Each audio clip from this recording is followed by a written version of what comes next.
So I met Bhante for the first time in about, 74, 75, something like that. He heard that Buddhadasa, who started the activities in Brighton, had got a centre together, and he had a long connection with Brighton,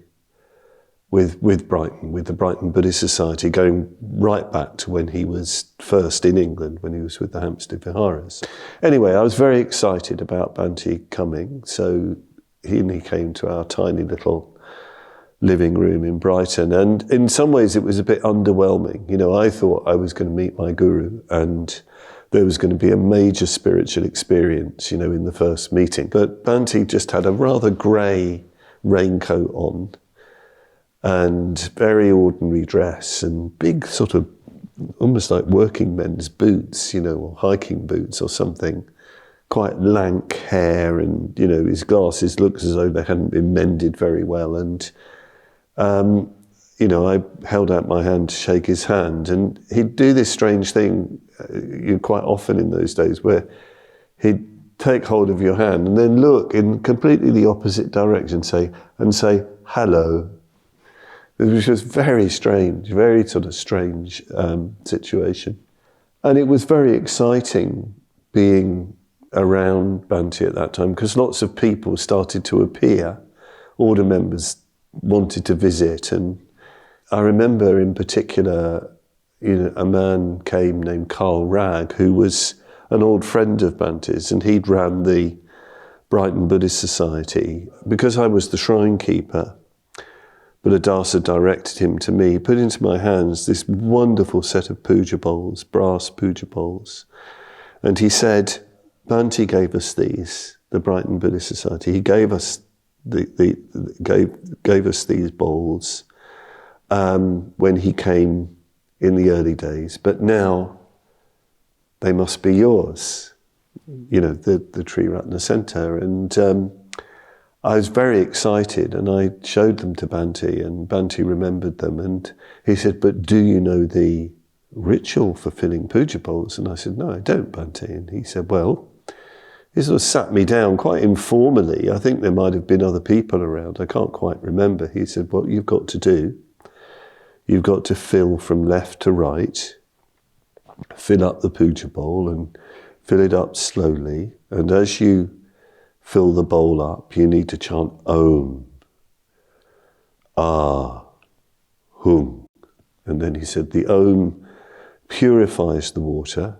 The Ah transforms the bowl into a sort of Sambhogakaya bowl, you know, made of jewels and filled with flowers and, you know, all sorts of wonderful things. And the Hum symbolizes its oneness with emptiness. So this was very exciting, and I made that a daily ritual in our shrine. And there was this incident where I was alone with him in our little front room, and you know, I made him a cup of tea, and he was just sort of sitting like this, looking straight ahead in front of this fireplace, you know, just really looking ahead, not talking, not making me feel comfortable. I didn't know what to do with myself. I was sort of looking side on. And at a certain point, he leaned over to the fireplace, the mantelpiece, and picked up an incense stick and started to clean his ears. And I was really shocked. I thought he's cleaning his ears in public. And I think my first thought was, what would my mum say? Something like that. You felt anything could happen in his presence. There was something you know, they talk in the tantric tradition of sahaja, which means something like spontaneous. Bhante's talked about the sahaja state in various seminars, you know, that it has this spontaneity. And I kind of felt that a bit about Bhante in those days. It was untamed almost, but very mindful, very, very aware. And the other thing I remember about that visit was meditating with Bhante, because he dedicated the shrine.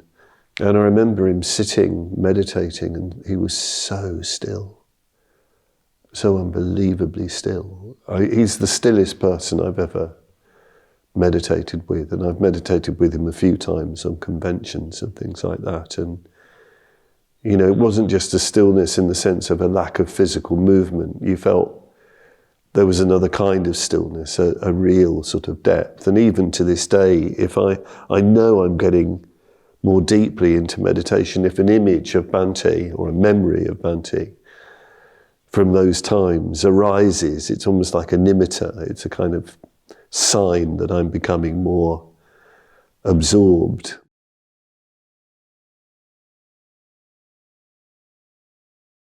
I went to India with Lokamitra when Lokamitra started things and Bhante came out.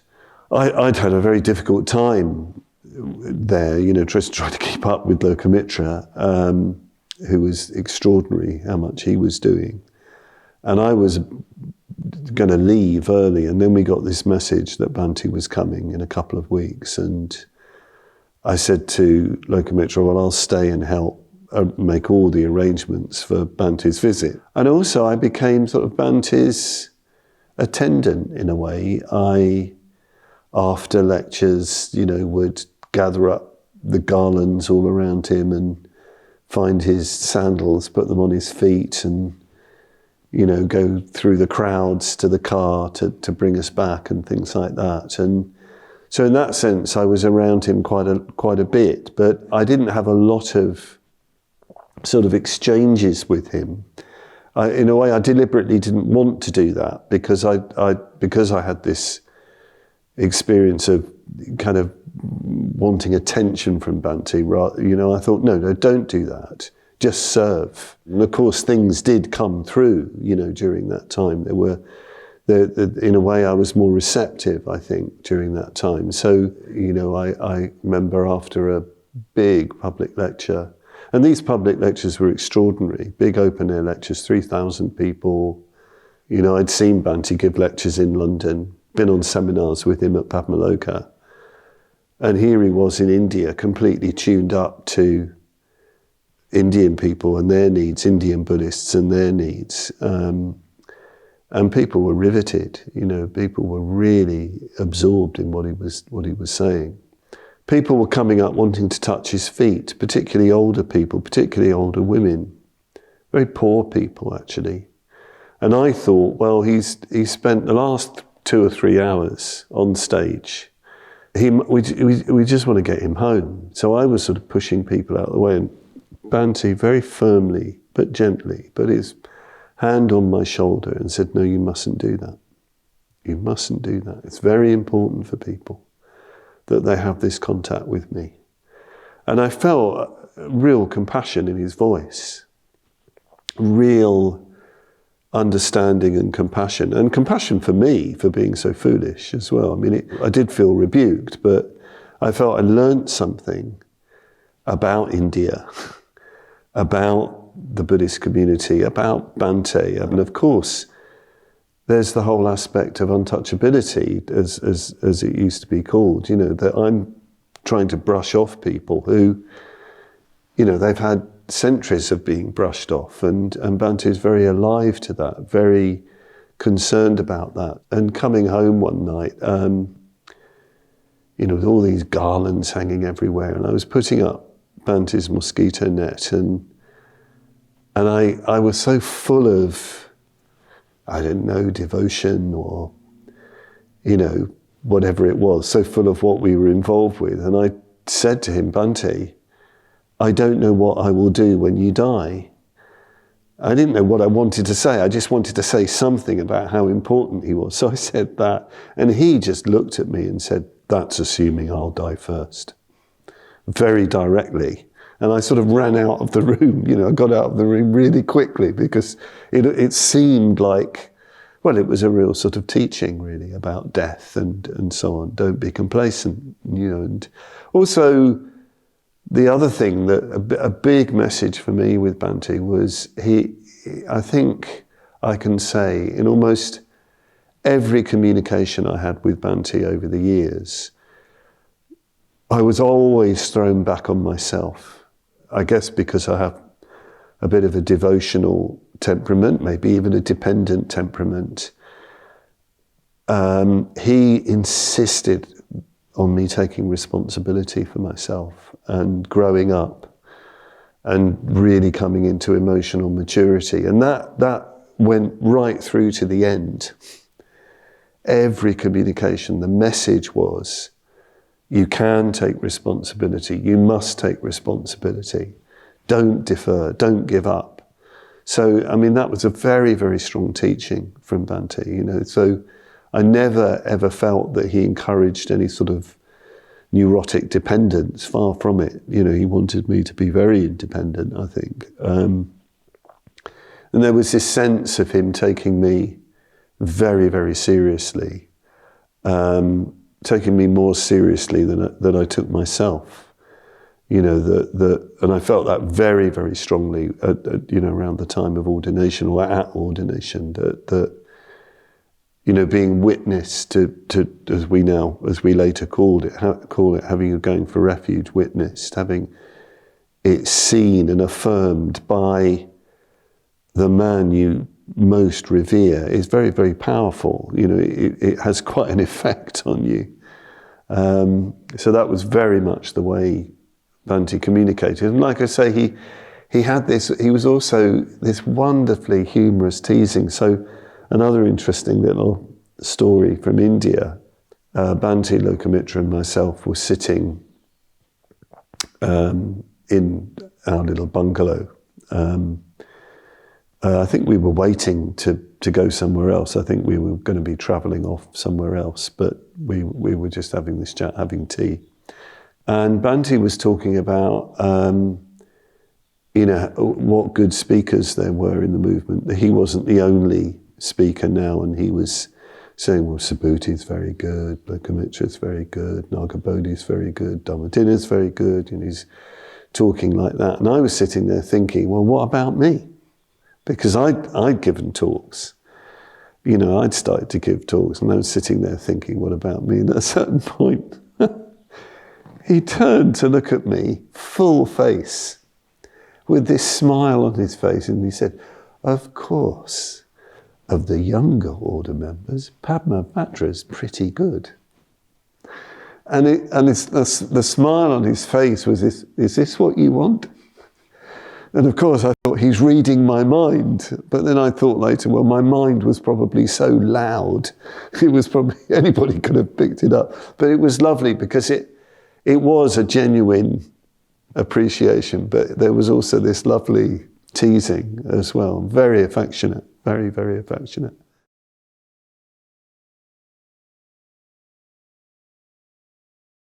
Well, obviously, you know, I'd come to see Bhante at Adhisthana, you know, when he was here. But there was one time I came, and I was here to lead the Guru Yoga retreat, the Guru Yoga that he received from his teacher, from Khatri Rinpoche, and the text he translated with Dada Rinpoche. And that was one of the earliest lectures I'd heard. It concludes, this was the symbolism of the cosmic refuge tree and the archetypal guru. And at the end of that talk, Bhante describes brilliantly this Guru Yoga. And I remember at the time thinking, I am going to do that practice. When I'm ordained, I'm going to do that practice. And when I was ordained, Bhante promised me that he would give me the written form of the Padmasambhava sadhana. But then it got very weird because nothing appeared. So, you know, he gave me the mantra, and that was very strong, had a very big effect upon me. But Bhante also knew that I was very interested in this Guru Yoga, which is connected very strongly with the Padmasambhava sadhana. And so some months after I was ordained, maybe a year, maybe a bit less, one day this package just dropped through the door of our community, number 5 Balmore Street. And to my great surprise, I'd sort of given up all hope of getting this text. I opened it up, and there was pages and pages of this beautifully handwritten edition of the sadhana, of the Guru Yoga. Anyway, I used to do that regularly, and I was asked to, if I do a Guru Yoga retreat here in the early days of Adhisthana, an order retreat. I came up early, and I asked Bhante if I could chant the liturgy of the Guru Yoga that he'd given, while he was holding a ball of red thread, so that he could bless the thread, so that at the end of the retreat, I could give pieces of the thread to everybody who'd participated. So he was sitting in his armchair, and of course in those days he didn't have a lot of stamina.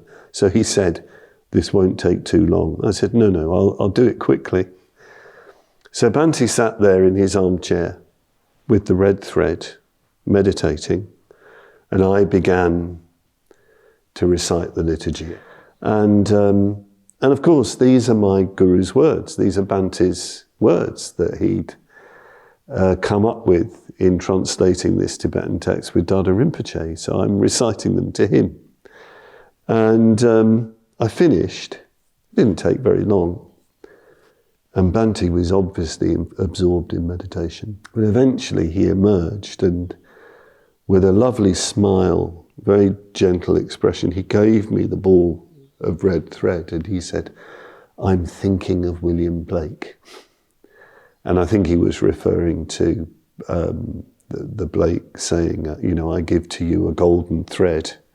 He seemed to go into a bit of a different mode. There were all sorts of stories of people going to see him during that retreat, and they weren't just having conversations. Bhante was chanting, he was blessing objects that he was given, and I think even the people around him were saying, well, some of them said to me, "What have you done to Bhante? He's in a different mood, I don't think he was even sort of self-consciously blessing it. His blessing is just there." So that was a very important retreat for me.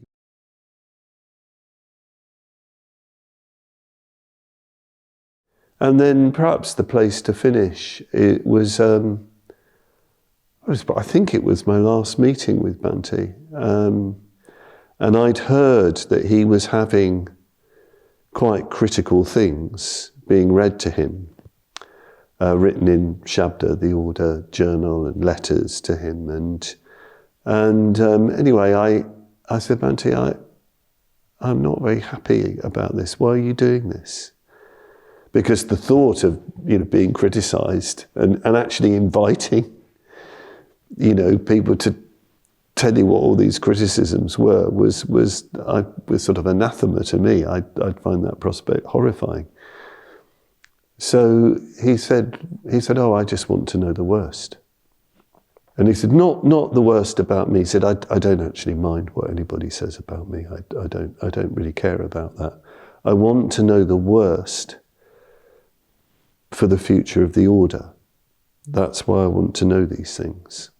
So it wasn't about him. It was about the order. And then he said, quite matter-of-factly, he said, "I'm not at all concerned about the order. I have no concerns about the future of the order." Just matter-of-fact expression of confidence in the order. And then I said, "Well, look, Bhante, how have you got to a point where you don't mind having critical things said of you? Because I find that prospect very upsetting." And he said, "Well, when I was a young monk, when I was younger, I trained myself in those worldly winds." He said, when I was praised, I'd think, "Oh, the next time I'll be blamed." And when I was blamed, I'd think, "Oh, the next time I'll be praised." So he said, I just got used to that's what happens. That's what you can expect. And it's just kind of part of life. As a last sort of teaching, I mean, it really is a memorable one for me, and and it's still relevant, very strongly relevant. Yeah.